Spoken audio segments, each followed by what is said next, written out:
అప్పుల పాలు కావడానికి ముఖ్యమైన కారణాలు: 1. మంగళవారం నాడు ఎవరి దగ్గర అప్పు తీసుకోకండి, ఎందుకంటే మంగళవారం తీసుకున్న అప్పు మీ జీవితాంతం తీరదు. 2.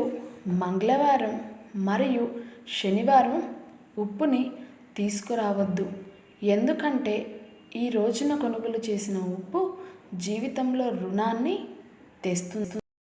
3. ఇంట్లో తూర్పు దిశలో అద్దం పెట్టకండి, అది తీవ్రమైన వాస్తు దోషాలను కలిగిస్తుంది. 4. మీ ఇంటి ప్రవేశం ద్వారం దగ్గర చెత్తను ఉంచొద్దు, ఇది లక్ష్మీదేవికి కోపం తెప్పిస్తుంది. 5. అప్పు తీసుకున్న డబ్బును ఖర్చు చేయవద్దు, ఎందుకంటే అలా చేయటం వల్ల అప్పు మరింత పెరుగుతుంది. 6. ఏ ఫంక్షన్లోనూ మీ సామర్థ్యానికి మించి మీరు ఎక్కువ ఖర్చు చేయకండి.